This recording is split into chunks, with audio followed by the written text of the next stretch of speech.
guys, it's Rose, and I know I haven't posted for a while. I'm sorry, I'm really bad.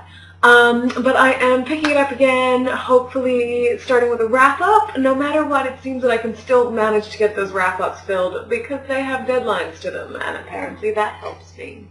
So, March wrap-up. I didn't do a vast amount of reading because I was busy this fall, so I didn't do a vast amount of posting, but I did get some done, and some of them were really awesome, and some of them I really want to talk about, and I'm probably going to do some other videos on as well. So let's get started. The last book I finished this month was In the Heart of the Garden. It's by Helen Fielding, and it's kind of an interesting take on a historical fiction, because instead of just being about a particular story in a particular historical period, it's the story of a place as it moves through history. So we see stories from that place from very, very early, like Roman conquest of England. We see it during the 40s, during the 1700s, and then to now. And you get an idea of how the whole place and the garden and the house sort of grew and fell and developed. And it was really cool. It's kind of rare to see a history be about a garden rather than a person, and I really, really liked it. I finally got around to reading this. I've been meaning to for well over a decade. Terry McMillan, How Stella Got Her Groove Back, which you may know, it was referenced in Friends. It was turned into a movie. It is chick lit from the late 90s. And it's about a single mother who goes on vacation and meets a man, and all the usual chick lit goodness happens where she rediscovers herself and gets her groove back. There were some aspects that I didn't like, and there were some bits that were very outdated now, but it was still a really good read, and I kind of like reading books that are well known without necessarily being classics. It's fun. Another quite chick lit-y book that I read this month, which you can't see, sorry, the light is all weird. It's Jane Green's The Beach House. It's really hard to see because it's super shiny and super pale. This one was about, despite the title, it's not about a place. It is about an elderly woman who takes in boarders in order to make ends meet, and obviously then you get a lot of development with the individual characters and people learning about each other and becoming friends, and it's not the most complicated or deep and meaningful book in the world, but it was nice and it was sweet, and if you were ever at a beach house, then I would totally say you should read it. One of my favorite reads this month was Temple Dancer. It's by John Speed, and it's really kind of rare to see historical fiction about women being written by men. So I didn't quite know what to expect with this.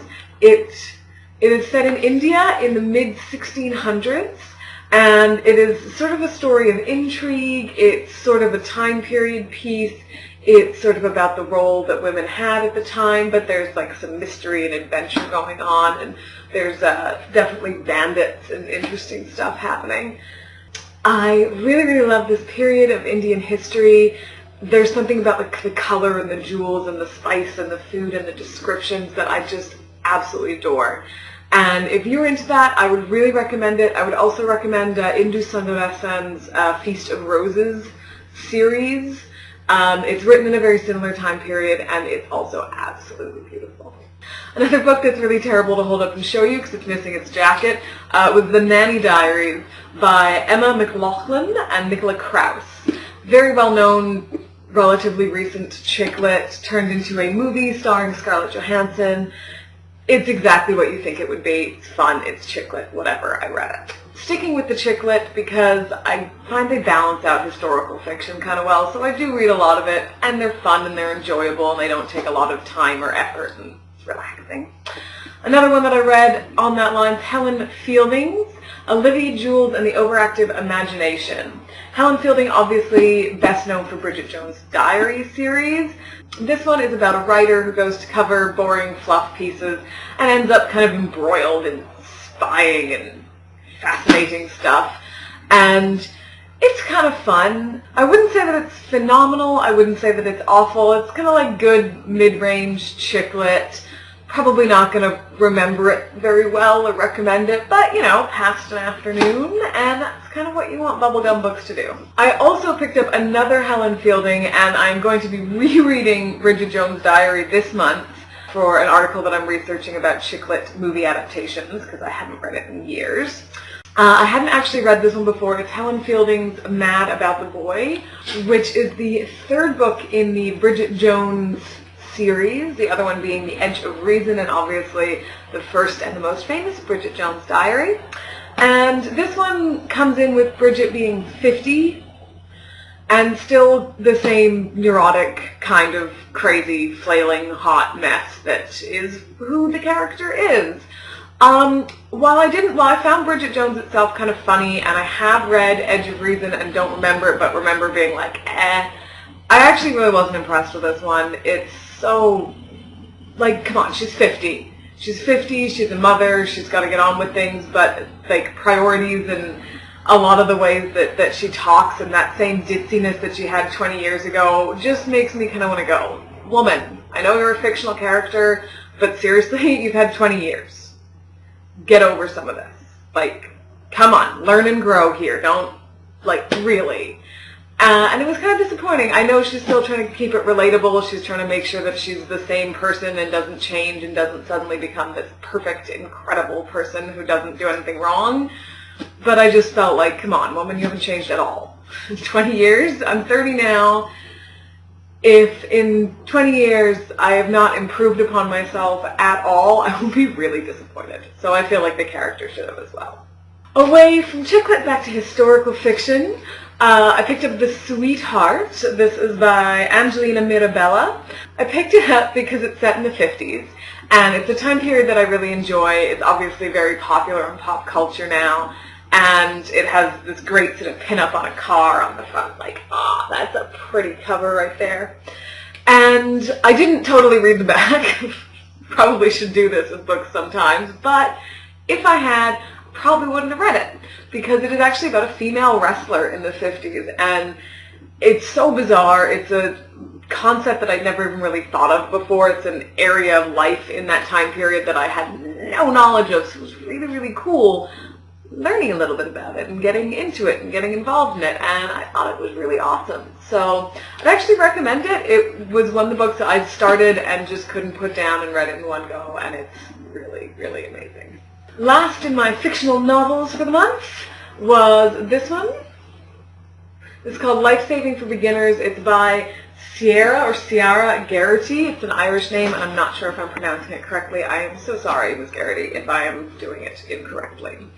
This one I kind of actually just picked because it has these balloons on the front, and it sounds like a happy title, and I was in the mood for some happy things to deal with the sort of gray non-season that is March. This was also up there because it is an Irish book, and it obviously was St. Patrick's Day in March, and so they had a little display of Irish novels at my library, and I like to take advantage of those displays sometimes. This is actually quite a sweet book. I didn't find it as uplifting as I hoped it would be. It was actually kind of sad and dark, and I was a little disappointed by the nice bright balloons on the front that didn't bring me that, like, really happy feeling. But it was great. It is definitely women's lit. It's talking about sort of lives splitting and coming back together, and women and children and motherhood and being in a relationship, and it's very sort of standard women's literature stuff. It was not shockingly brilliant. It was not bad. It is something that I would recommend picking up if you're in the mood for some standard women's lit. Now, my final book for this month, I'm actually going to do a full other video about right now, and I'm going to put the link to that down there when I post this video, so I'm not going to say too much now. Other than the title, this is Suck It, Wonder Woman by Olivia Munn. It is nonfiction. It is a series of like articles and bits about Olivia Munn. And I'm not going to say anything more about it because I'm going to do that other video of it, so watch out for that. Now we come to the comic book portion of my wrap-up videos. This month I picked this up at the library. It's X-Men's Bishop's Crossing. It's a really, really huge collection of comics, which really excited me. Unfortunately, despite the fact that it's actually one of my favorites of the time period and my absolute favorite team of superheroes, I wasn't as impressed with it as I wanted to be as a collection, because I'd sort of assumed that they would cover Bishop's original crossing into our time period and then other things that fit into this storyline, and it would all connect quite nicely and you could get an idea of a story arc from the collection. And it didn't totally do that. It had a lot of his, but it collects a lot of really random issues, and there's some that are just like one in there for almost no reason, and I was just kind of like, what? Like, if I'm reading through this as a way to be like, I'm sure I missed an issue or two of this story arc somewhere along the way, I would like to read them all as a collected edition. It didn't do that. I was kind of unimpressed about it. I still love the issues themselves. I love the storyline. Bishop's freaking awesome. But I was kind of unimpressed just by the way that the collection was put together. When I see comic book collections, I want them to really follow a story arc, and this really just had some that were totally random, and I don't understand why. I kind of want to dig up the guy that put the collection together and be like, dude, why'd you do that? What was the thinking here? Where was your brain going? So that is my reading for March. In April, I'm not going to do a TBR video because I kind of feel like it's overkill to do wrap-up and TBR. But I'm going to be reading a lot of chick lit for this article that I'm researching. I am hopefully going to make a bit of a dent in these. I cleared an entire bookshelf of non-book related objects so that I had somewhere to put them because they were just turning into stacks all over the house, and I immediately filled it with my TBR shelves. So now I need another bookcase. You know the feeling. So I do want to make a bit of a dent in some of these. I also want to maybe do something a little bit different. There's some of these that are action and thriller styles, and I think that might be a nice change for this month. So that's it for now. I hope you enjoyed my little wrap-up. If you want to know more about any of the books, or if you read them yourself and you want to talk to me about them, I really enjoy that. I think it's fun. Let me know, comment below, and I will see you guys soon. Bye.